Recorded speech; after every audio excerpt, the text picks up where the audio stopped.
Fazer aqui, tipo, ao som do barzinho, né? Sentado no banco, colocar aqui o barzinho pode fazer tanta coisa, né? Beber café, beber água de coco, beber tanta coisa, né? Achei interessante que foi uma situação que o Chico passou, que ele um dia fez um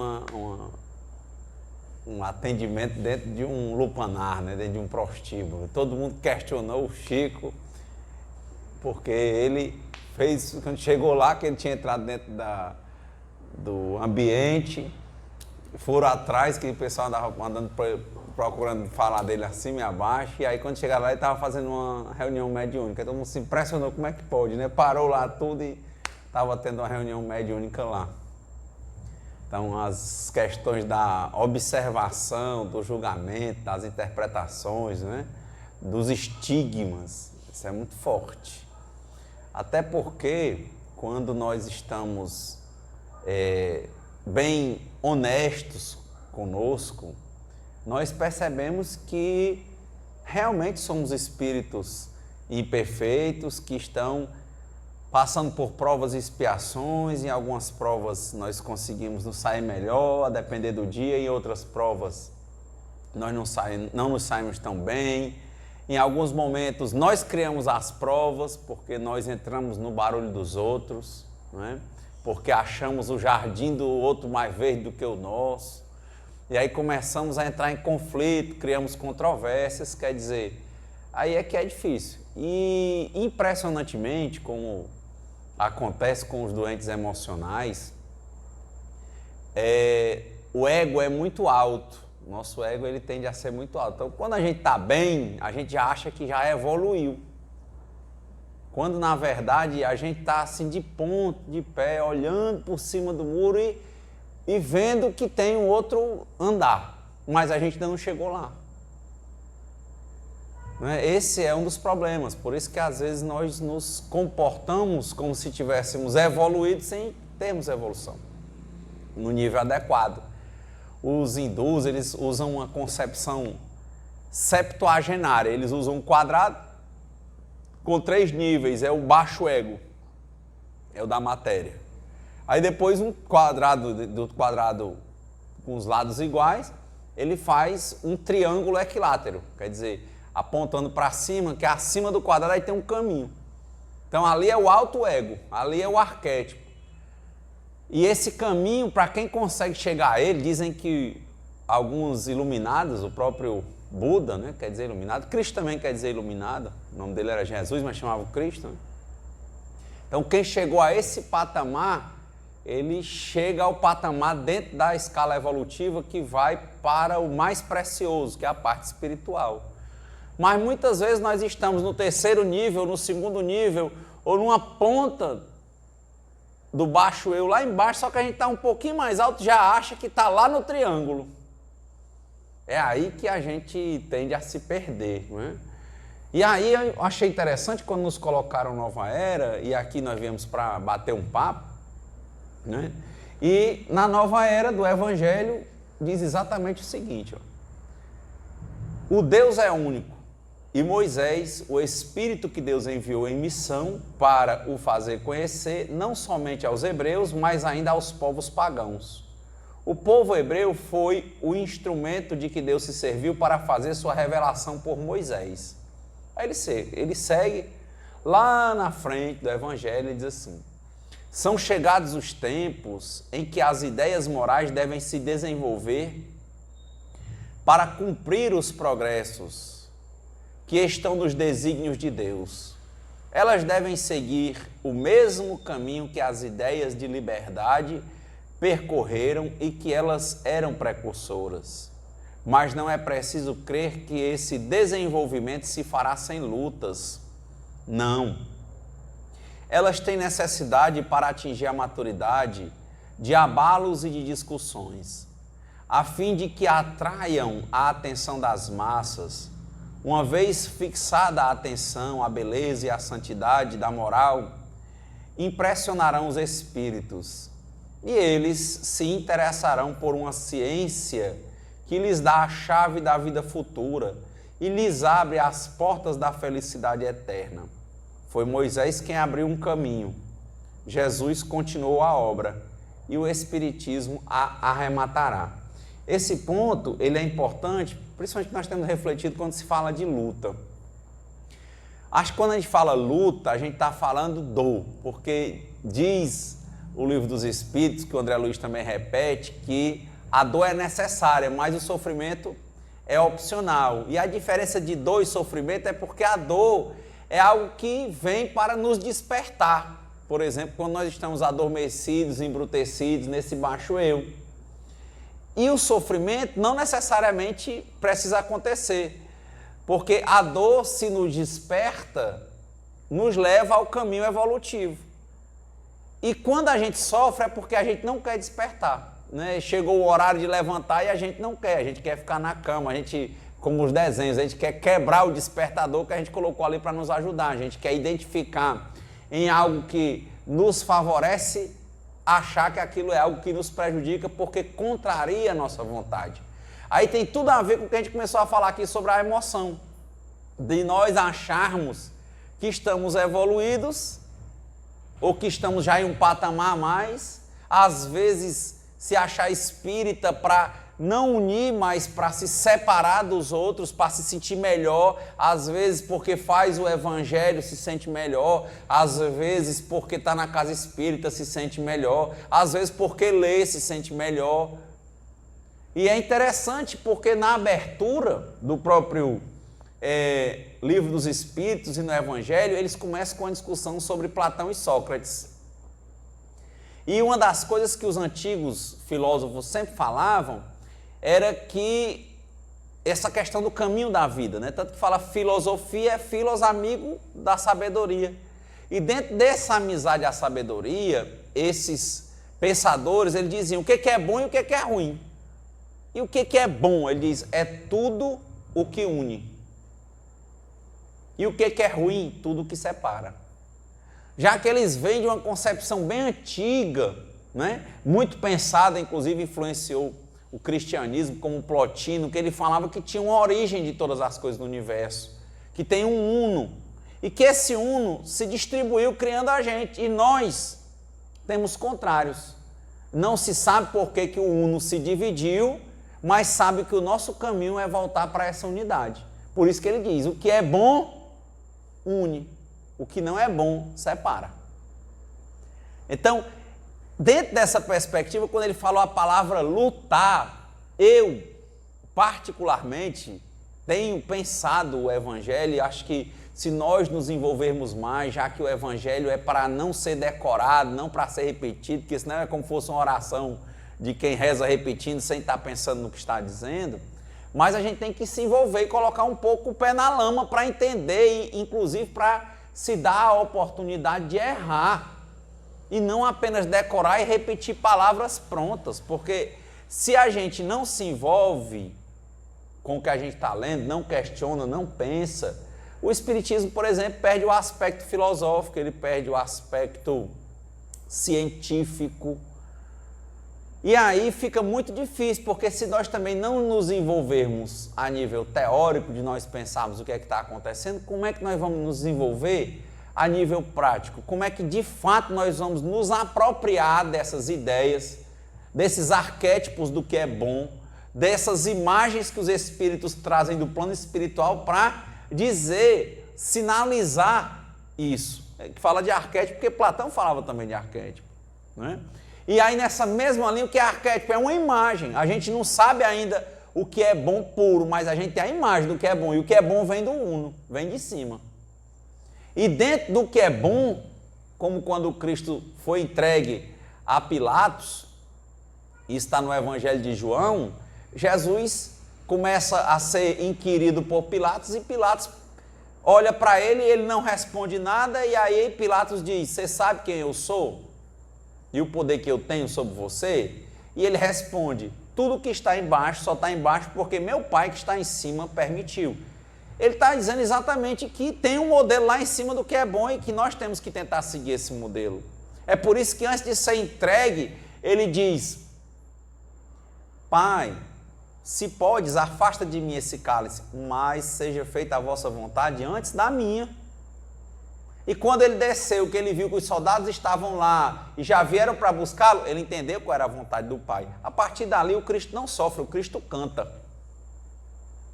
Para quem lê, por exemplo, o Salmo, acho que é o 22, você vai ver que é uma passagem que está lá na Bíblia, na parte do Evangelho que chamamos Paixão de Cristo, está entre aspas e com pontinhos. Na cruz ele diz, Eli, Eli, lama sabachthani. Toda a Bíblia que eu conheço está entre aspas, para dizer que é uma citação. Ele está cantando como os judeus cantavam, os salmos que são cânticos. E era um salmo que exatamente, para quem lê, vai se impressionar com centenas de anos, né? Antes, Davi tinha previsto o que ia acontecer. Ele está cantando que ele está cumprindo o que ele veio para cumprir.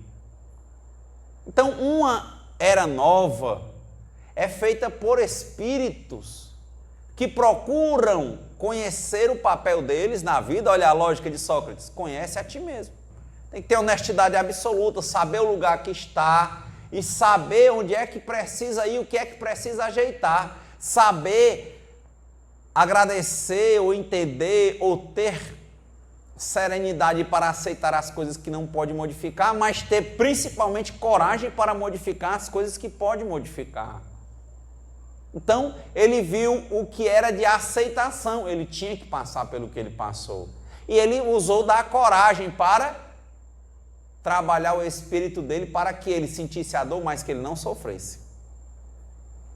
Então, a nova era, ela é formada por pessoas que procuram entender qual é o papel delas dentro da criação. E procuram fazer esse papel e cumprir o que tem para elas cumprirem, edificando nelas próprias o reino de Deus, sendo pessoas embrutecidas que somos, porque tu és Pedro, sobre esta pedra eu erguerei a minha igreja, nós somos Pedro, nós somos igreja, nós somos esse templo em construção. E aí, estando em construção, a construção é o quê? De conhecimento, de controle das emoções, não o isolamento, mas relacionamento, envolvimento. E aí, como dizia o Buda, grande não é um homem que vence o exército, grande é o homem que vence a si mesmo. Então, vencer a si mesmo não necessariamente precisa de uma luta, apesar da tradução estar falando luta. Porque talvez lutar seja sofrer. Porque talvez lutar seja não aceitar o que a gente tem que fazer. Mas sentir a dor e parar e perguntar, como disse Paulo, Senhor, o que queres que eu faça? Ele cai do cavalo no caminho de Damasco, cego, e diz, Senhor, o que queres que eu faça? Por quê? Por que Paulo era tão fiel? Porque ele apedreja Estevão, luta contra tudo, sai procurando gente para matar, para prender, mas ele estava crente que ele estava fazendo a coisa certa. Na hora que ele caiu e viu que não estava fazendo a coisa certa, ele simplesmente não parou e disse, Pai, acaba a minha cegueira agora, me cura. Ele não disse, ele disse, Pai, ele percebeu na hora, eu acho que eu não estou no caminho certo. Senhor, qual é o caminho certo? Senhor, o que queres que eu faça? E ele fez. Então, foi um momento em que ele não deixa de se relacionar, mas ele teve que ser religioso, porque religião quer dizer religar-se. Religar-se com ele para ver a religação que ele precisa ter, que nós precisamos ter constantemente com o Criador. Essa é a nova era. Não é a era das pessoas que vivem reclamando, que vivem lutando, mas das pessoas que vivem tentando compreender qual é o papel delas no lugar em que elas estão, na idade em que elas estão, no trabalho em que elas estão. Tinha uma música assim, né? Quando Jesus passa... Conhece na Igreja Católica? Quando Jesus passa, quem conhece? Quando Jesus passa, eu quero estar em meu lugar, né? Na minha casa, no meu... É isso, no meu trabalho. Essa é a nova era. Era de serenidade. Por quê? Porque aceita o que tem que ser aceito, mas não se conforma e procura ver o que é que tem para ele fazer. Não é lutar. Isso, eu não tenho gostado dessa expressão porque eu acho que a vida é posicionamento.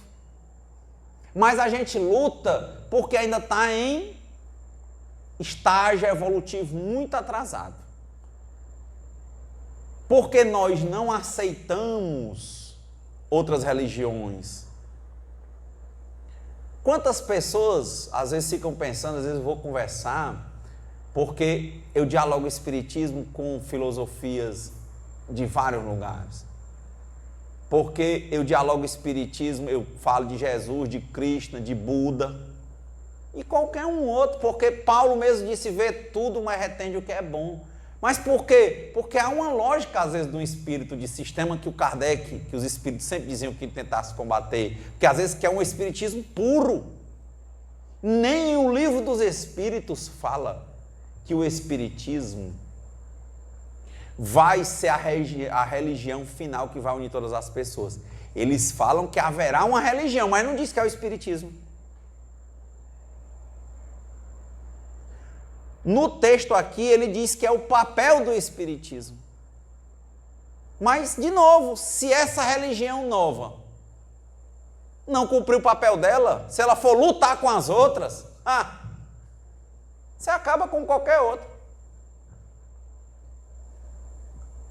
Então, é baixar a cabeça? Não. Ficar com a cabeça na posição certa para desenvolver o nosso trabalho. Aceitar o que tem de aceitar e mudar o que tem que mudar. Eu acho isso fantástico. Posicionamento, compreender, mexer com as nossas compreensões mais arraigadas, desconfiar de tudo que nos foi ensinado, no sentido de que fomos educados, por exemplo, para termos uma vida tranquila e entendemos que tranquilidade era imobilidade. Porque isso leva com que nós soframos, faz com que nós soframos. Por quê? Porque a gente não aceita que as coisas naturalmente mudam. Nós estamos nos transformando sempre, mudamos de trabalho, mudamos de relacionamentos, os relacionamentos se transformam, pessoas que nós amamos partem, se transformam, mudamos de casa, mudamos de corpo, mudamos de roupa. A vida é uma constante mudança, como Camões dizia, mudam-se os tempos, mudam-se as vontades, muda-se o amor, muda a confiança. No mundo tudo é feito de mudança. Então, a parte da mudança deve estar no verso da aceitação, com serenidade. Mudança das coisas da vida. Mudam, temos que aceitar. E a parte do que nós temos que fazer para mudar, e começa por este modo de compreender as coisas, que vai gerar serenidade, porque tem aceitação, vai estar no segundo momento, que vão, na verdade, agindo em conjunto. Não dá para fazer a mudança interna se a gente não se entende como uma parte dentro da criação. Se nós não nos compreendemos como um nível hierárquico igual, tanto com os gatos, como com as vacas, quanto com os peixes, quanto com as plantas, com toda a natureza. Então, entender que cada um tem o seu papel e que, como disse o Raul Seixas, e conversando no Gita, né, que é uma parte do Mahabharata, né, do livro hindu, seria um momento em que o Criador conversa com Cristo. E saiba que eu estou em você, mas você não está em mim. Então todos nós temos a semente de Deus, mas ninguém é Deus. Mas se nós nos religarmos com Ele, a religião, nós teremos a potencialidade que Ele tem. Por isso que Jesus andava sobre as águas e curava e dizia, se acredita, faz. Essa é a nova era. Para acreditar é se entender dentro do contexto da criação. Não é? Indo já nessas reflexões, aqui até 8h20, 8h30? 8h30. Eu achei muito forte, porque um colega outro dia disse assim, mas olha, os espíritos estão dizendo que nós estamos evoluindo. Olha o mundo e tal. Eu disse, olha, esse cuidado tem que ser tido, porque a gente tem que olhar para os detalhes. E é bom olhar para experiências que já aconteceram. Por exemplo, no livro A Caminho da Luz, Emmanuel fala dos exilados de Capela, não é isso? Que um planeta evoluiu, tinha milhões de pessoas, uma parte menor, mas era também formada por outros milhares, talvez milhões também de pessoas, mas era uma parte menor do planeta como um todo. Não conseguia mais amadurecer com as experiências com aquele povo naquele planeta. O que acontece?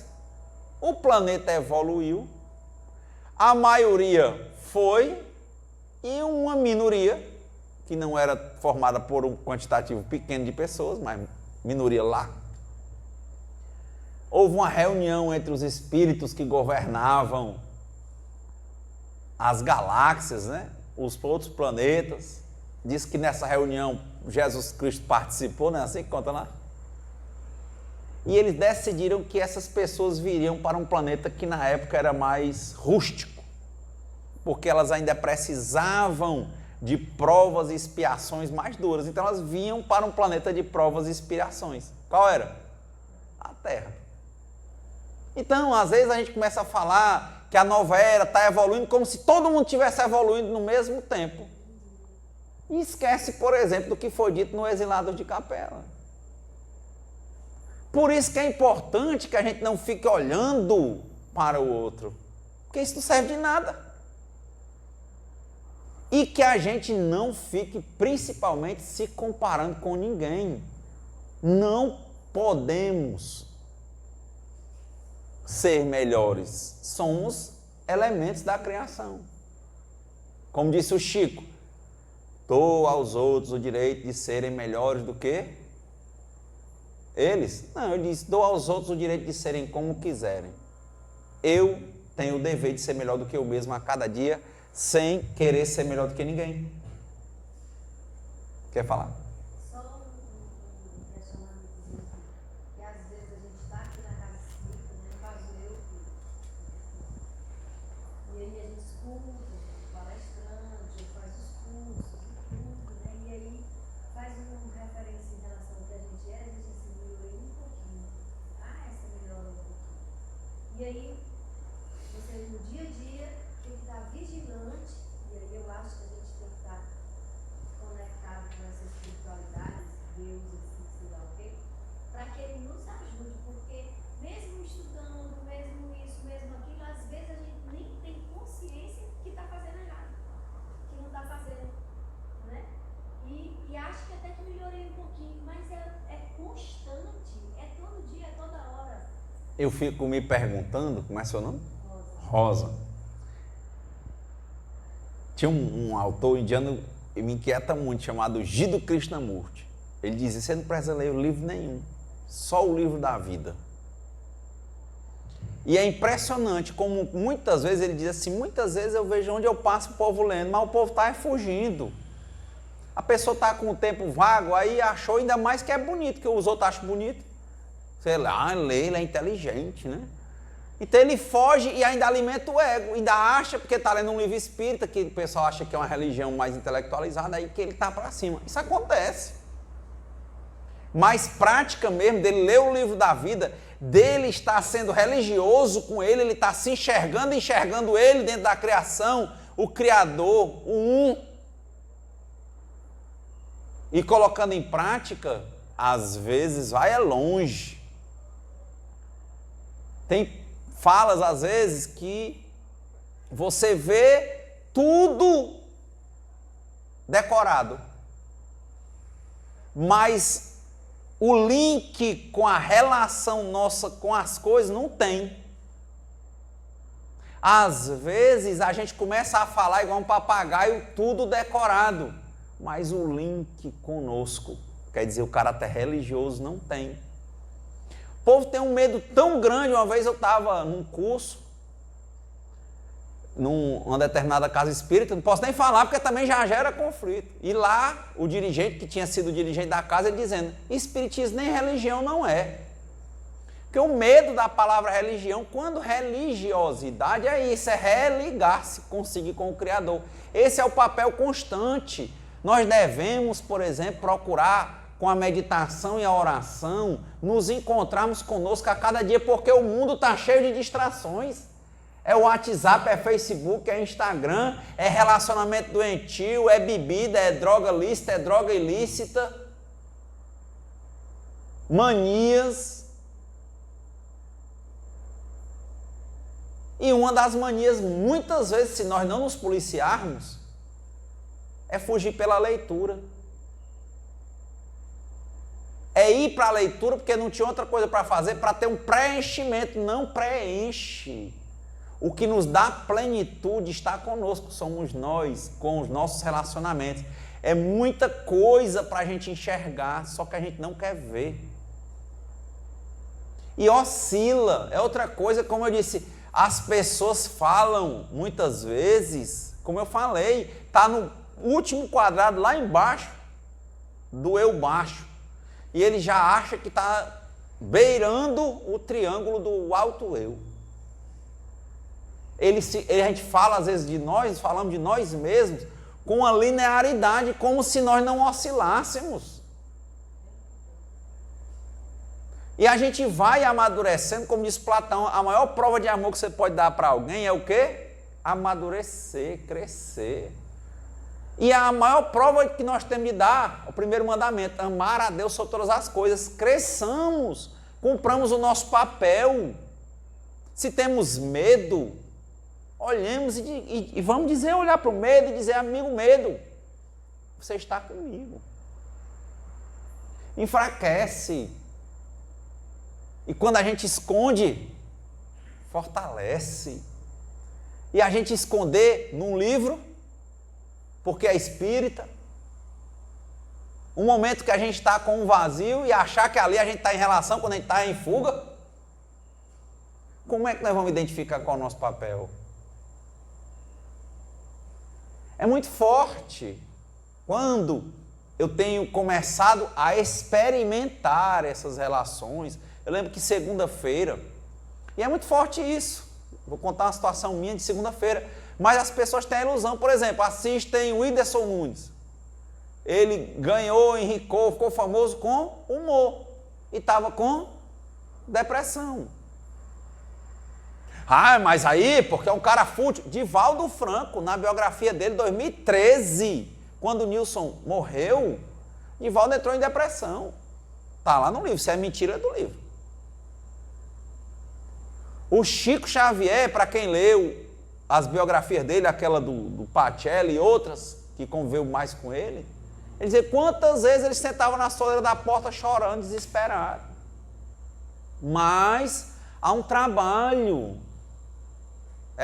Para ter esse trabalho, a gente tem que se observar muito, se conhecer muito.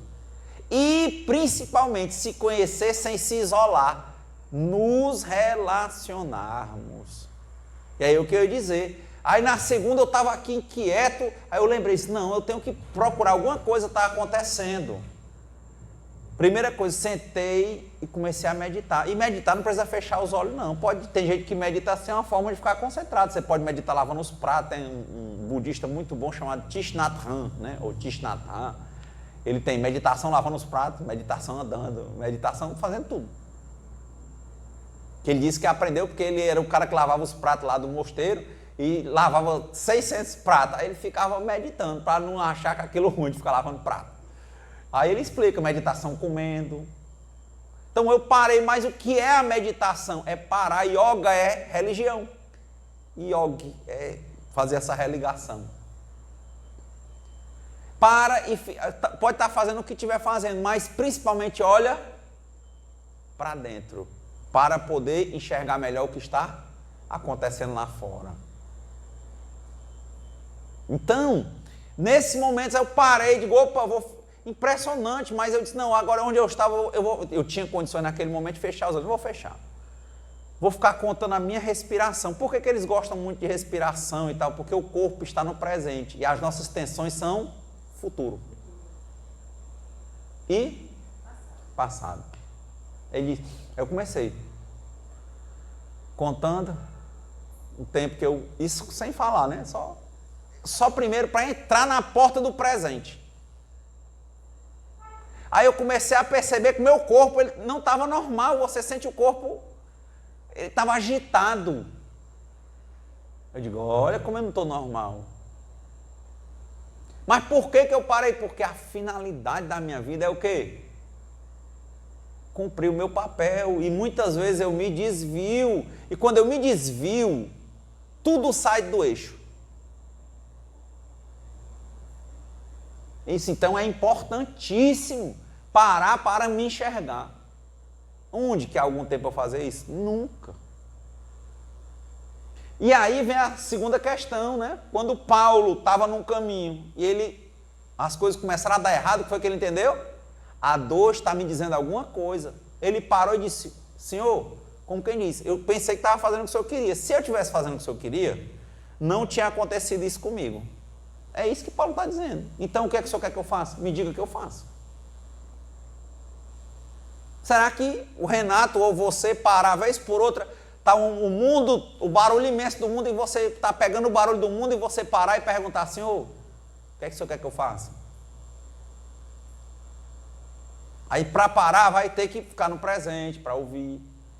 E não ouvir o que você leu na Bíblia que foi dito lá no passado, nem o que seu pai disse que ia ser lá no futuro, mas olhar o que é que Deus está lhe dizendo agora. Aí você para. Começa a ver o que o organismo já está desordenado. Aí ele começa a se ordenar, porque você olha para ele. Tudo que a gente olha entra em forma. Por isso que eu digo, medo negado, medo escondido é medo que ganha força. Medo visto é medo que tende a se transformar em coragem, em ação. Aí comecei, na hora que por que eu achei interessante fechar os olhos? Eu comecei depois que eu organizei, rápido, hein? Só contando a respiração, vi que o meu corpo estava desorganizado, aí automaticamente, na hora que eu vi, ele se organizou, parece esses computadores de bordo hoje, ele vê o que é e já automaticamente ele foi alinhando. Aí eu comecei a ver pensamentos. Várias pequenas coisas que eu não tinha resolvido, que eu tinha por resolver, e é porque eu adotei um sistema de colocar em agenda.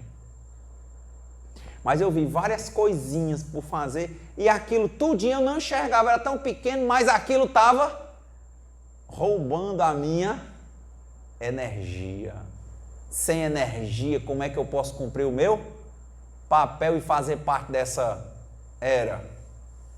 Ou seja, a era dos que entendem o lugar que tem e cumprem o seu papel. Se eu não quero enxergar meu papel, se eu não vejo na hora da cegueira, na hora da dor, que aquilo ali é um sinal de que provavelmente eu estou gastando energia de forma inadequada e estou me desviando. E aí é que vem a questão. Os antigos diziam, quando você entra no eixo, dentro do Dharma para os indianos, dentro da lei da natureza, nos desígnios de Deus para o cristão, Deus assina o seu projeto.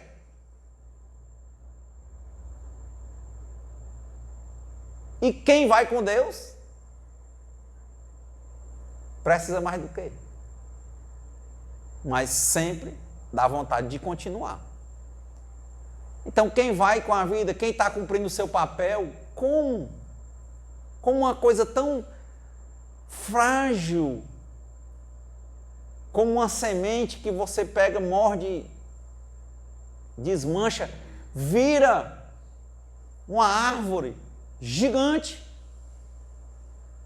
Um menino, um esperma. Certo? Um minuto ele se desmancha, não é isso?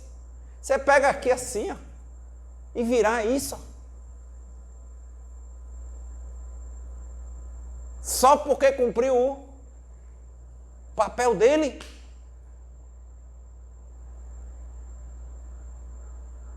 Sabe? Outro dia o colega disse assim, desde que eu te conheci que você tem essa coisa de perguntar qual é o seu papel. Parece que está ficando pior em ti. Sempre que você pergunta. Eu disse, pois é. Porque a maioria das pessoas não quer saber.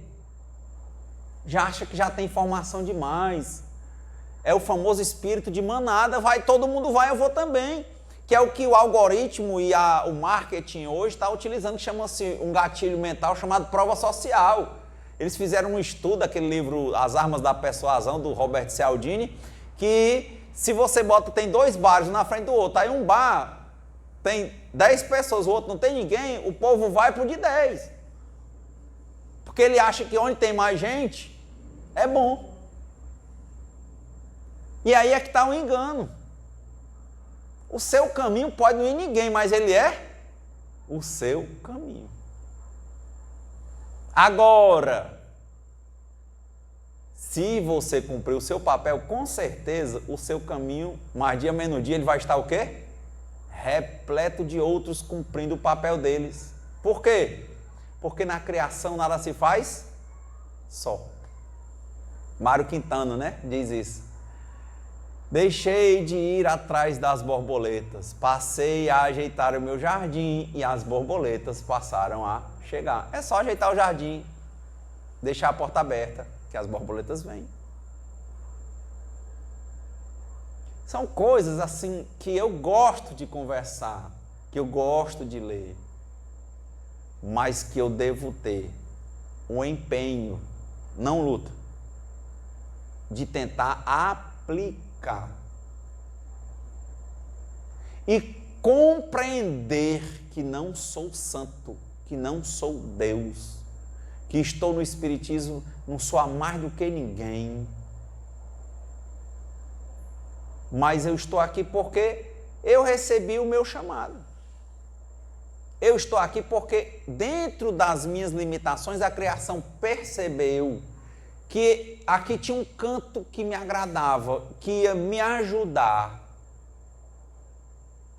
a enxergar o meu lugar, para que eu possa cumprir o meu papel. E estou aqui enquanto for necessário. Se amanhã for preciso escutar este canto em qualquer outra religião, irei. Espero que eu vá. Espero que eu vá. Como às vezes ir para outra.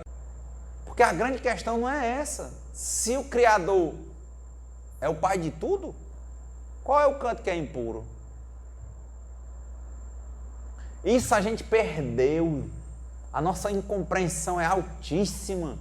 A gente, desde o maniqueísmo, fica dividindo as coisas entre boas e más. E nada que foi feito pelo Criador é ruim. Talvez se a gente aprofundasse, ou tudo é bom, ou tudo é necessário. Então, essa visão de isso é bom e isso é ruim, não. Nada que o Criador criou é desnecessário.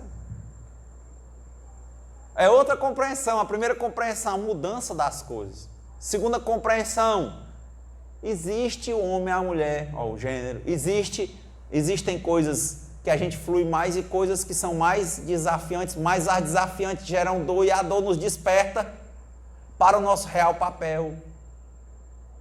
Não é ruim. Judas não é ruim. Foi uma história necessária. Quando eu tive a oportunidade de falar e ler sobre o Ramayana, dos Vedas antigos, mais de 4.000 anos antes de Cristo, falava, né, de Ravana, né? E no final ele dizia para o rei Rama, em outras falas minhas que tem no YouTube, a gente fala a história do Ramayana dentro do Evangelho, né? E Ravana deixa uma carta para Rama, que era um deus que estava encarnado lá para eles, né? Mas era filho de um rei, e Ravana veio para ser o mal, né? Aí ele deixa uma carta assim, você vai ver que um dia você vai entender que você só vai ser Rama porque eu existi. Porque eu fazendo o que eu fiz você lembrar que você não é um homem, mas você é um Deus. Muito forte. Mas esse negócio de querer achar que as coisas não devem mudar, ou que elas não mudam, ou querer segurar a vida, é lutar. Lutar vai fazer o quê? Quebrar a catraca. Mas é difícil quebrar a catraca da vida. Vai quebrar quem? A sua mão. Vai quebrar. Mas se você souber se posicionar, que ela está rodando, aí você estava no lugar, vai mudar, o que você faz? Dá um passinho para trás, deixa mudar depois, retoma seu lugar. Não teve luta, teve aceitação, compreensão do todo, ação. Deu um passinho para trás, depois um passinho para frente. Aí a vida, ao invés de ser uma luta, virou uma dança. E a vida é feliz. Hoje eu disse, hoje a gente veio com, né, um som de vazio, né? Conversar no banquinho, não levantei. Assim, essa história do se conhecer, né? Quando a gente se conhece, quando a gente está mais nessa busca de se conhecer, as coisas facilitam. Muitas vezes você fica em casa vendo televisão, ali naquele mundinho, e pensa que se conhece, aí vem as felicidades, as frustrações, né? E vivendo a vida da novela, por exemplo. E aí eu estou na academia, e aí é um conflito, vir para a academia, vir para cá. E tem horas que eu acho que quando a gente está nesse processo, começa o que é que está incomodando, o que é importante, né? Se olhar, parece que as coisas vão fluindo. E eu não via isso, eu não via. Eu podia vir para a academia e vir para aqui e depois ir para a academia. Porque às vezes eu fico em casa, esperando a hora para ir para a academia. E aí eu posso ir para a palestra.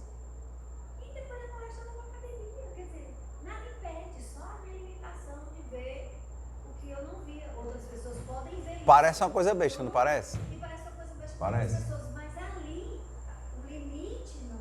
Aí você está onde? Você está em relação. Porque eu Você está em relação com a vida e com você.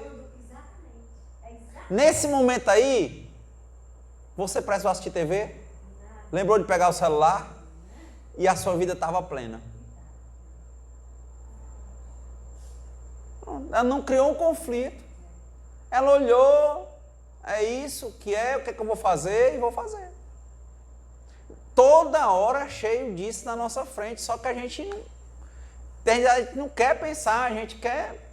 Aqui sair do lugar e ela deu para frente sem esforço nenhum. Porque é natural, naturalmente o feijão que você joga lá na areia, 2, 3 dias depois ele está brotando. Né, o que o Caetano disse quando a Bethânia foi substituir, acho que a Nara Leão, que teve um problema, não podia falar, e ela ensaiava com ele e tudo, e foi lá para o programa e ela virou Maria Bethânia. E ele diz, é incrível a força que as coisas parecem ter quando elas realmente têm que acontecer. Por que não está acontecendo na nossa vida isso? Porque talvez a gente não esteja vivendo a nossa vida. E aí a gente não está na nova era, a gente está nas eras antigas, repetindo evangelhos, que tanto faz ser em português quanto francês, quanto latim. Está de frente ou está de costa, a gente não está com a gente. Eu acho, sabe, eu olho as passagens do Cristo, ele olhava, não é? Ele parava, se ele estava em algum conflito, ele ia meditar, passava 40 dias num deserto. Mas não ficava lá virando ermitão, não. Ele se equilibrava e voltava. Ele saía para o mar em tempestade, ele vinha caminhando. Olha como ele dava importância a se manter no eixo.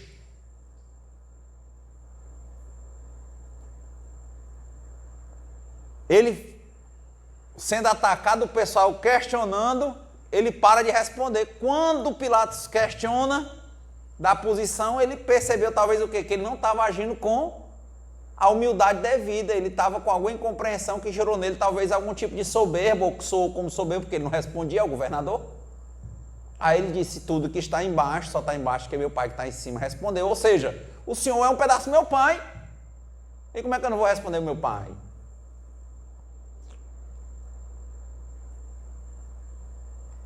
Isso é um diálogo de fontes, né? Porque Hermes Trismegisto, né? Moisés foi criado no Egito. Hermes Trismegisto, 4.500 anos de Cristo, quer dizer, antes de Moisés, tinha feito a tábua de esmeralda e ele explicava o universo em 7 princípios. Primeiro, o todo está em tudo, a mesma coisa, Deus está em todo. Segundo, há uma vibração, né? Quer dizer, tudo é um movimento. Olha, os espíritos, linguagem, há um fluido cósmico universal, né? Que é uma energia. Tal. Aí diz, mas tem uma polaridade, ó. Quem não é o todo tem oscilações. E o trabalho vai ser manter o equilíbrio. Não achar que o lado de lá é ruim, o lado de lá é bom. Por quê? Porque quem está aqui na matéria tem polaridades. Tudo que eu achar que é 100% ruim, não existe nada 100%, só o todo. O todo é Deus. Então, quem aparentar ser ruim, pode pedir, mostre o lado bom, porque tem. E quem aparentar ser bom, pode mostrar o lado ruim, porque tem. Isso é ser espírito em provas, expiações, porque é imperfeito. Aí ele vai, né, ó, o todo está em tudo. Princípio da conformidade, ó, tudo que está embaixo, está... Hermes Trismegisto, puro. Vibração. Polaridade. Tem um ritmo, as coisas acontecem no tempo certo. A vida é uma dança. Se você não lutar, né, porque senão ela vira uma guerra. De novo, lutar não é ser...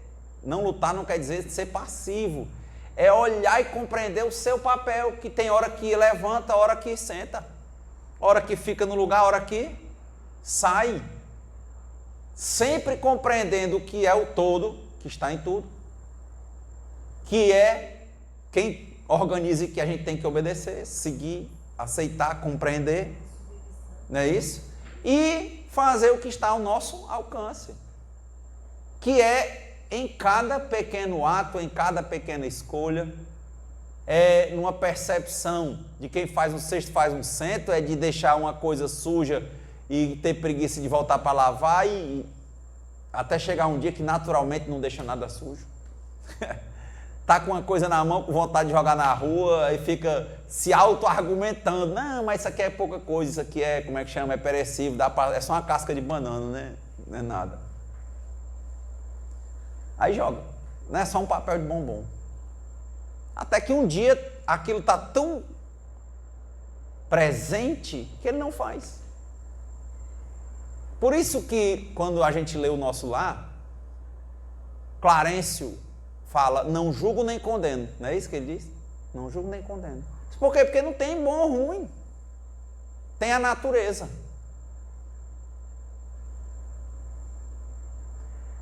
Quando o Chico foi uma vez andando lá, acho que em Uberaba, e ele andava nos cárceres, perguntaram ao Chico, lá é cheio de obsessor, né, Chico?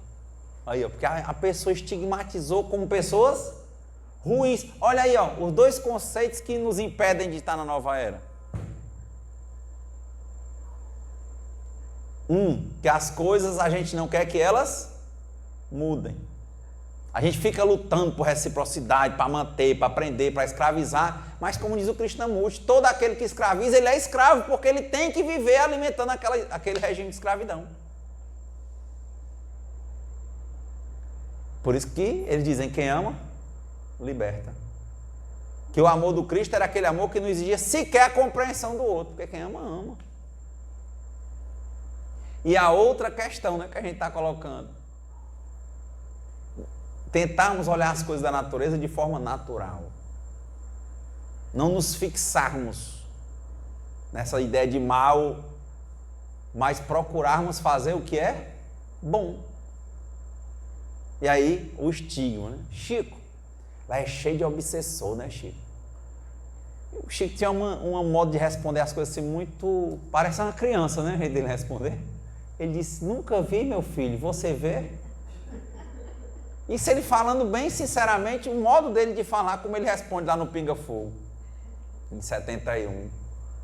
Porque teve até um momento lá no Pinga Fogo que uma pessoa disse, olha, eu estou vendo não sei o que. Ele disse, é mesmo, meu filho, eu não estou vendo, mas ele não disse que é mentira. Ele diz, não, porque a mediunidade, meu filho, né? Às vezes aparece para um, né? Não está na outra sintonia para o outro. Realmente você está vendo, ele olha interessado. Ele não olha e diz assim, não, eu não estou vendo. Porque tem gente, para você ver como é o negócio do estágio, a pessoa tem a evidência, ela acha que ela vê tudo. E pior, quando ela começa a achar que tudo que ela vê é verdade. Porque está faltando nela essa consulta, Rosa, que você fez com você. Dela questionar, como o Kardec fazia. E buscar o que é bom. Aí o Chico disse, é mesmo, meu filho, você vê isso lá? Ele disse, não, não vejo não. Eu disse, como é que você está dizendo, meu filho? Disse, não, porque eu imagino aí, ó, o estigma, a noção de mal. O imaginar já vai levando a afirmar. Nós fazemos mais isso no nosso dia a dia. E achamos que é certo. Aí disse, não é não, Chico. Aí o Chico não me compreendava, mas é como se na cabeça dele estivesse dizendo o quê? Vai, porque você está dizendo que tem, é porque ele viu, porque eu não disse que vi. Mas, aí disse, então você não está afirmando, né? Acho que a cabeça dele devia estar dizendo isso. Então o senhor está me perguntando, né? Que a gente aqui fala assim, o Chico não falava, ele só foi dizer. O rapaz disse, Chico, você anda lá nos presídios, deve ser cheio de espíritos obsessores, né, Chico? Ele disse, eu nunca vi, meu filho, você vê? Aí o cara, não, é porque eu imagino, não sei o que, ele disse, não, aí ele disse, você quer saber o que é que tem lá? E o que é, Chico, que tem lá? Meu filho é cheio de mãe. Porque eu acho que esses espíritos, dizem os espíritos para mim, que, como você está falando aí, eles já fizeram tudo o que eles podiam para levar aquela pessoa até lá, não já levaram? Mas quem nunca abandona o filho? A tendência? A mãe. E é engraçado, o filho mais trabalhoso é o que ela mais quer equilibrar. Não é por, né, talvez não seja nem por preterimento dos outros, não, é porque ela quer que ele se restabeleça. Mas ele leva mais tempo, é mais trabalhoso. Né? Quer dizer, tá vendo a percepção? A gente tem que reavaliar muitas coisas. Né? A gente concluindo aqui, dado o tempo, quando eu vi aquele livro, acho que, não sei se é Obsessão, não lembro, que tem o Gregório, né? E lá, o Gregório tinha 500 anos, mais ou menos, que ele governava uma falange de obsessores, libertação, não é isso? No dia que ele deu uma brechinha, a mãe dele entrou. Uma brechinha em 500 anos. E é o livro. Não interessa quantos anos, o que fez, o que interessa é que você vai ser um anjo um dia. E toda porta que você abrir, você vai fechar. Só recordando, não sei porquê. E a primeira vez que eu falei isso aqui foi logo no começo daqueles problemas com o João de Deus, né? Eu falei aqui no centro. Eu disse, rapaz, eu não posso negar ninguém. Se o Clarence diz que não julga nem condena, Abriu a porta, feche, e o que cabe a nós é o quê? O acolhimento. Pronto. O que acontece com quem é voltar para o começo da fila da vida dele. Não é atrás de nenhum de nós aqui, não. Porque se nós formos bem sinceros, nós estamos ainda bem distantes da evolução. A gente às vezes acha, como eu disse, no planeta, se fosse em capela, que a gente estava nos que iam para frente. A gente às vezes nem sabe que vai nos que vão descer. Então, concluindo, dado o horário, eu hoje pedi, Vênia, eu quis ficar mais à vontade com vocês, eu me sinto muito à vontade nessa casa, agradeço o convite, eu acho que foi a minha primeira fala sentado, né? E agradecer, acho que foi, mas eu realmente tentei fazer uma conversa, né? E espero que seja de grande utilidade para todos nós, para que a gente esteja parando a cada momento, a cada coisa, e não entender que é pequena coisa, mas que é muito valioso, que nós sejamos religiosos, né? Nos relacionemos conosco e com o Criador, e assim não nos isolemos de ninguém. Vivemos ou vivamos em relação. Entendamos o que é para aceitar e possamos agir no que nós devemos mudar, né? A cada momento sempre tentando cumprir o nosso papel.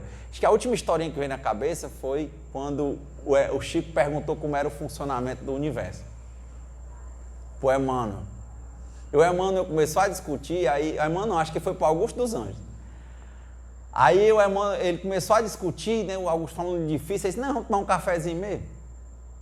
Porque ele era complicado demais. Ele disse, eu sou um verme, né? Aí disse, eu acho que o Emmanuel, estavam os dois, aí Emmanuel disse, poucos podem se comparar a um verme, que foi criado para viver nos cantos mais inóspitos, escuros, pútridos. Ele cumpre o papel dele sem se lamentar nem um pouquinho. Cumpre o papel, vive a vida dele e segue. Então, espero que a gente olhe melhor para os vermes. Né? Como o próprio Brás Cubas, né? Ele, ao verme que primeiro roeu as frias carnes deste meu cadáver, eu dedico estas memórias póstumas. Então, quer dizer, ele valorizou o verme e a gente não. Porque coloca ele no campo, no time dos ruins. E como Jesus disse, quem são meus irmãos, meu pai e minha mãe, senão aqueles que fazem a vontade do meu pai que está no céu? O verme não está fazendo a vontade do pai que está no céu? Não deixa de ser criatura e também irmão. E será que a gente fugindo por todo tipo de coisa a gente está fazendo? Então, nova era é olhar o nosso papel e fazer. Mas, infelizmente, não sei, o mundo cada vez cria mais distrações. E a gente adora se distrair até chegar ao nível que as distrações não têm mais graça e a gente vai procurando drogas cada vez mais potentes. Fugindo cada vez mais do momento. Até a destruição, né? Porque cria doenças que são incuráveis, progressivas, irreversíveis, de efeitos fatais, que antes de matar, desmoraliza. Então, muito obrigado, muita paz.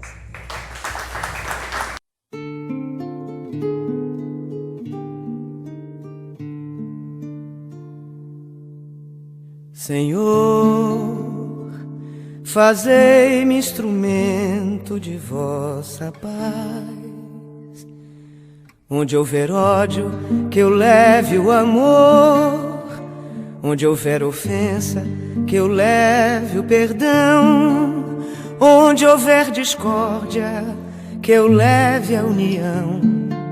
Onde houver dúvida, que eu leve a fé. Onde houver erro, que eu leve a verdade. Onde houver desespero, que eu leve a esperança. Onde houver tristeza, que eu leve a alegria. Onde houver trevas, que eu leve a luz. Ó Mestre, fazei que eu procure mais consolar que ser consolado, compreender que ser compreendido, amar que ser amado, pois é dando que se recebe, é perdoando que se é perdoado, e é morrendo que se vive para a vida eterna.